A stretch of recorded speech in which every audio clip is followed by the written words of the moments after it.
Hello everyone, back to today's second video. We're going to have a look at the weather for the next 10 to 14 days for today's second video.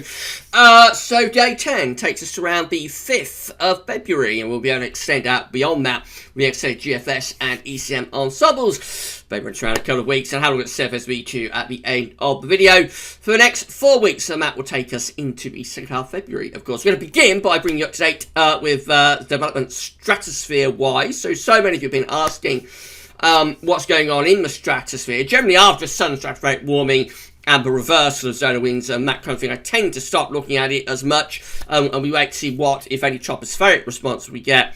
But so many of you have been asking about what is happening in the stratosphere, and I thought we'd have a look at it today, because why not? So that's where we'll begin with this video. We may do a quick skip through the 12Z tonight, just like a short 5-10 minute video skipping through the GFS, GM and ECM 12Z. So that could be coming up this evening, so watch the channel for that. Right, okay, so this is how things are currently looking in terms of temperature at 10 HPA in the stratosphere over the North Pole. So the black line, of course, shows how temperatures have been and where they currently are at 10 HPA versus the grey line, which is the trend line at this time of year. So the big story about this winter in terms of stratosphere temperatures is that the temperatures have been nowhere near as cold as they were last winter. So the early part of the winter, we're close to average with our stratospheric temperature, and then into the new year we get a sudden stratospheric warming at 10 HPA that lifts the temperature up to around minus 20 degrees. Can't sustain that temperature for very long, so that drops away gradually through the remainder of January, and where we currently are now is around average with the temperature at 10 HPA, somewhere quite close to around minus 60. But when you bear in mind that through most of last winter, stratospheric temperatures were consistently around here, around minus 80, even lower at times than that. I think we did get down to minus 90 at one point last week, where we had the polar vortex of doom. We've got a very, very different stratosphere temperature and setup this year. No polar vortex doom, actually quite a weak polar vortex this year, in total contrast to last winter. And overall, it's been a relatively warm winter in terms of temperature at 10 HPA, and at the moment we are around average. We're close to that grey line. Have a look at the temperature at 30 HPA, going lower down to the troposphere. There, the temperature remains significantly above average, interestingly. So I say we can't maintain these warm temperatures, in the stratosphere for very long, but we have actually maintained this for about a month. We saw some stratospheric warming at the beginning of January, lifting things up to around minus 45, a little bit higher than minus 45. Where we are now is somewhere around minus 55, so a bit of a drop from like peak of the sudden stratospheric warming, but you'll see where we should be at this time of year with stratospheric temperatures around here, around minus 70. So, I mean, significantly above average with a temperature at 30 HPA. Of course, that's closer to the troposphere, so that might explain some of the blocking that we've been experiencing. Keeping the temperature at that sort of level over such a prolonged period of time, close to the troposphere, or closer to the troposphere of 10 HPA anyway, might explain some of the blocking that we have had over the Arctic and over the North Pole as well. It might do, but then on the other hand, we had quite a bit of blocking before the sun stratospheric warming back in December.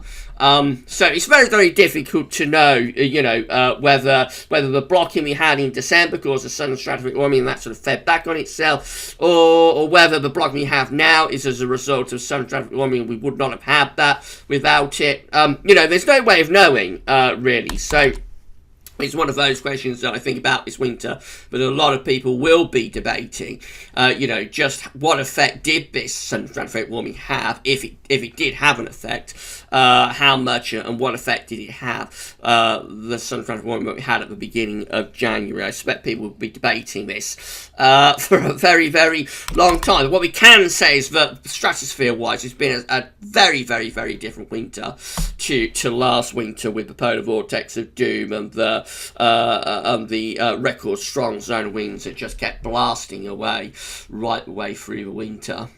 This is how things are currently looking with the temperature at 10 HPA. This is the GFS forecast at metrosteel.fr. Another warming is taking place over Siberia.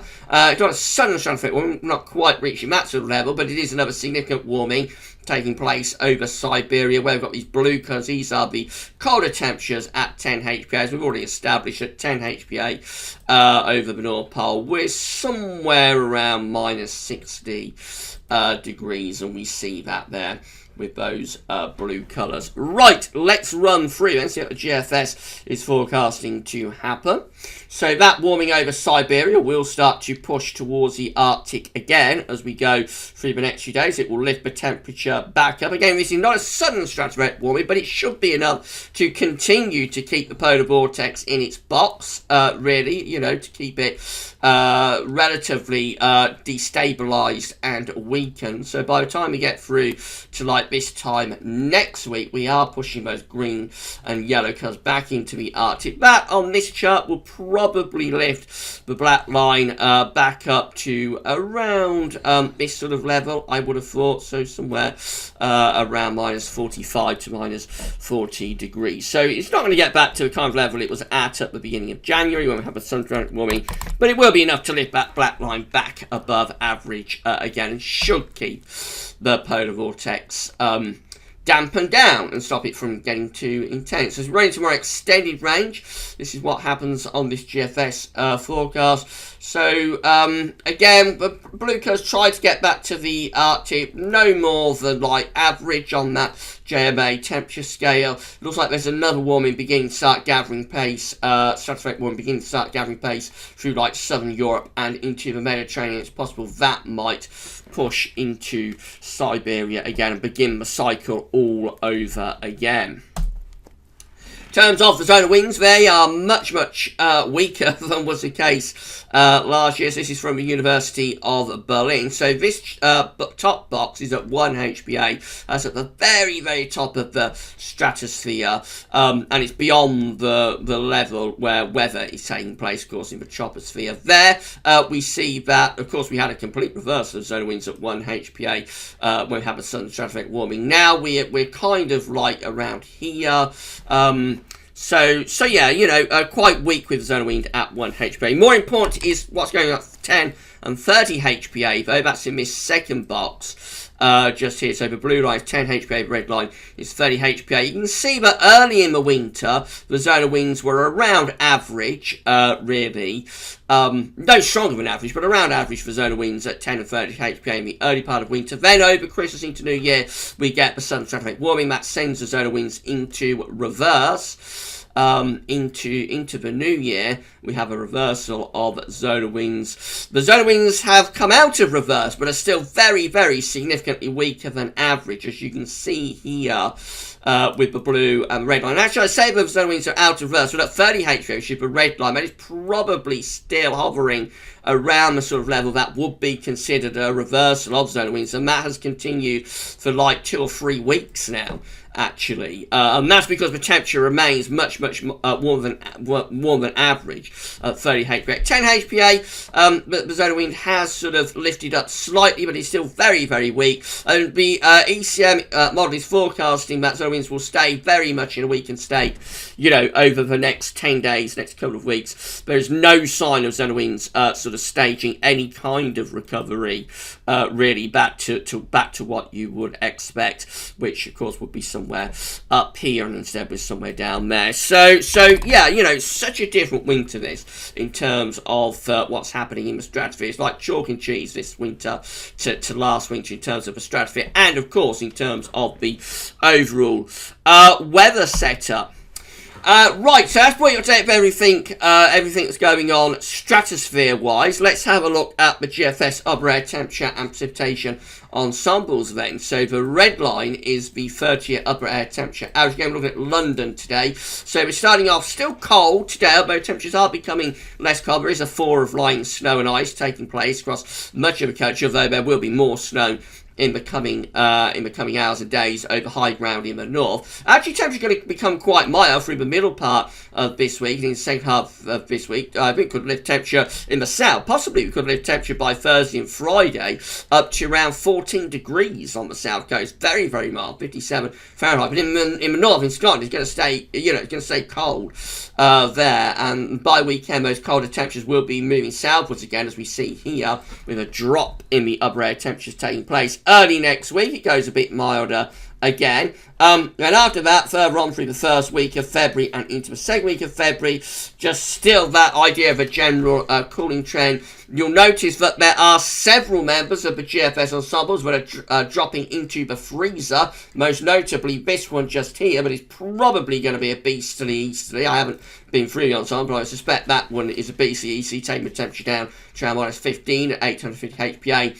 That's extreme, but many of these other ensemble members are going down to like minus 10 at 850 HPA. That's pretty cold as well. Conversely, we do have these milder ensemble members up here that are keeping things milder. So the first week of February is still really up for grabs. Actually, but the trend is still there, I think, to turn things colder than average, although today's GFS operational runs are not turning overly cold. Within the GFS ensembles, it does look as though there are still many options there to turn things potentially very cold through the first week of February, so it is one to watch, definitely. Precipitation-wise, just lots of precipitation coming up, really. So this period here is going to be heavy rain associated with these milder temperatures. This period just here is over the weekend. It's going colder, so, you know, who knows, there might be a bit of wintry potential there. This period just here is with the uptick in the temperature again early next week, so that's more towards rain, I would have thought. And then the precipitation spikes through here are when temperatures are generally turning colder, so that could be wintry potential, though bear in mind there are some minor ensemble members. It looks very unsettled for the next week to 10 days anyway. Let's just have a look at the pattern last year, shall we? Just to remind ourselves of how things were looking. That's what we want, how things were looking this time last year. So all we need to do is flip this over to 2020 and take a look at this. So this is how the pattern looked last year. There is, in fact, the polar vortex of doom with those blue and purple colours over the northern latitudes. No sign of any northern blocking whatsoever at this point last year. So yeah, you know, just zipping through these charts, it's a reminder of what we had this time last year, isn't it? When we had the Atlantic onslaught and we did have the polar vortex of doom regularly with high pressure into southern Europe from the Azores, and just the polar vortex over Greenland and over the Arctic, just churning away. And the contrast between the ridge over southern Europe and the polar vortex of doom, sending all of those deep areas of low pressure in from off the Atlantic Ocean. So it was a very different winter that we had last year in terms of what's happening with the stratosphere, in terms of the overall setup as well. Such a different winter. And no comparison, really. We're into February now. Just look how those blue colours and purple colours are there over the Arctic. A reminder, everyone, a reminder of the polar vortex of doom. I'm sure you don't need a reminder about the polar vortex of doom. You probably didn't want one, but that's it anyway. I thought I'd show you it, and just a reminder of what we had last winter. What a remarkable winter it was. I'm sure it'll turn up as a historic video one day. Right, temperature anomalies from the 26th of January to the 3rd of February. Going to be a little bit milder than average, actually, through most parts of Western Europe. I expect these to start cooling down again over the next few days. Very cold across Scandinavia, though. Really cold week coming up for Scandinavia. But actually, most parts of Europe having one of their milder periods in the next week, from the 26th to the 3rd, 20th of January to 3rd of February. Precipitation anomalies from the 26th of January to 3rd of February, wetter than average as well. Right, so this is how UK Met is looking for Friday. Low pressure is trying to move in from the Atlantic on Friday. Cold easterly winds ahead of that low pressure across Scotland, and actually as we go into the weekend, that cold air begins to move southwards again from Friday into Saturday. We've got cold air beginning to push southwards once more. Sunday looks mostly, it could be quite a cold weekend, I think, actually, certainly from frost and fog sort of perspective, with high pressure ridging through the country. But by the end of next week, low pressure backing off the Atlantic, bringing another bout of wet and windy weather in with it. Right, this is GFS midnight run. I'll bring it straight with that one. So again, quite a coldish sort of weekend coming up, especially for more northern and eastern areas. Into next week, it turns milder, wet and windy, with low pressure churning away. By the second half of next week, begins to go a bit colder again as colder air begins to move in from the north, and low pressure back in as we're moving up to and beyond day 10. Remember, low pressure begins to dig southwards again as heights start to rise to the northwest. Had a lot of that this winter. That turns wind back into the north again. So as we go later into the first week, into the second week of February, we begin to get things colder once again. And here we are at the end of this GFS run on the 11th of February, with low pressure again digging southwards as heights rise to the northwest. So continue the idea of these areas of low pressure sort of pushing northwest to southeast along with the jet stream, and as they push through, they pull in the cold winds from the north. Had a lot of that through this winter, and the GFS is still at it in the more extended range, or the midnight GFS run was. Anyway, this is how the 6Z is looking. This is the very latest as I'm recording video. Again, it turns colder over weekend, this ridge of high pressure building in from the north. We have got some low pressure down to our south as well. Have to watch out for that. Might bring a little bit of snow to southern areas, but more likely cold rain. Into Sunday, again, remains cold under this ridge of high pressure ready, but early next week starts to turn a little bit milder, but also wetter and windier. The low pressure and the jet stream eventually starts digging southwards through the middle part of next week, possibly starting to bring some colder air back in from the north once again. Keeping things pretty flat, wet and windy as we go up to day 10 on the GFS 6M. And then in the more extended range, again, we start to move the jet stream southwards once more. Remember, the black line is the jet stream. That's moving southwards again, taking these areas of low pressure with them. So colder air begins to dig back in, particularly to more northern parts of the country. GM looks like this. So Friday into weekend, we take colder air back southwards again across many parts of the country from this little ridge of high pressure around Iceland. Starts to pull colder winds back in from the north and the east once more. So quite a cold weekend coming up. Could be some snow involved with that, especially down the eastern side, I would have thought, and maybe in the south if low pressure is threatening there. That's midnight Sunday under that ridge, looking quite cold. Early next week, the GM tries to move this low in off the Atlantic. Now, this is the one that the GFS just wants to sweep in, and the UK Met wants this low pressure sweeping very easily. The GM is really struggling to move this low pressure in, and so early next week, we actually keep things cold with winds coming in from an easterly direction. As this low pressure comes up against that cold air, obviously there's a potential for some snow early next week. Still cold on Tuesday next week under that ridge of high pressure, and then the middle and second half of next week turn quite interesting because high pressure then builds over Scandinavia, low pressure is trying to come in off the Atlantic, so a proper old battle going on there. And we finish up looking like that at day 10, which is the 5th of February. Low pressure is over country. It's probably a little bit milder or less cold. But honestly, the high pressure over Scandinavia is threatening. And it looks like actually that high pressure is probably winning the battle. So if we could go on any further, we'd probably see this low going in that direction, and the high pressure over Scandinavia would probably pull the wind into the east. So out of all of the models today, all of the model output, the GM is the one that has the potential, the greatest sort of wintry potential. And within the GFS ensembles, I would expect there's quite a few ensemble members that are coming up with a similar idea, but I have not been through them today. Right, ECM looks like that. So again, Friday into Saturday, cold air is digging in from the north and from the east as this low pressure moves southwards. There may be rain or snow or a mix of both for southern areas. Sunday, we're under a ridge of high pressure. That will be mostly dry and cold. Then early next week, in comes the next low. It's moving into cold air, so there may be some snow coming in with that, but eventually it would pull in wind from the Atlantic and it would turn less cold. Through the middle part of next week, looking unsettled with westerly winds, not particularly mild westerly winds, but unsettled with westerly winds, bringing further bouts of rain. And then moving up towards daytime, we start to go back into a colder northerly again.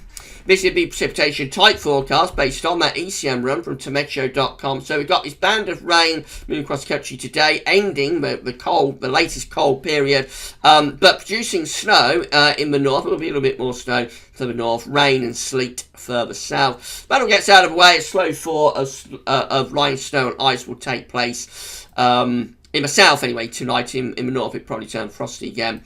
Then we go through into Wednesday and Thursday. We've got more snow appearing in the north. So heavy rain moving across England and Wales, turning readily to snow across northern England into Scotland through Thursday. Primarily hill snow, but could be a little bit down to lower levels. Another batch of rain pushes through there on Friday. Maintaining cold weather for Scotland throughout. Never turns milder across Scotland, you'll notice this week, with snow through southern Scotland and into northern England. And then into the weekend, of course, we've got that cold air beginning to move back southwards again as this area of rain comes into the south and to the southwest. Now, the ECM is keeping this mostly as rain, with a cold and raw easterly wind over the weekend on Saturday, anyway. It wouldn't take all that much of an adjustment at all, though, to turn this to snow. So that's one to watch for the south. Eventually that gets through, and then have a cold and dry day on Sunday, or mostly dry day, as we go through into Sunday, before more wet weather begins to move into the west late Sunday. That's another snow event then, as we go from Sunday into Monday. It looks like we've got another snow event on this ECM run across most parts of the country before it eventually turns back to rain.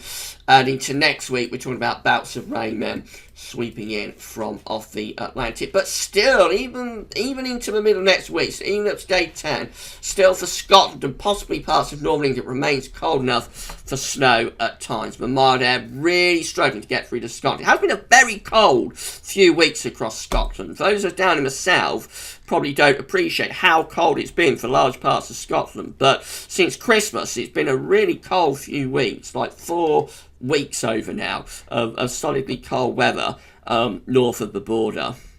These are the options on the table in the ECM on today for day 10. Gets us to the 5th of February.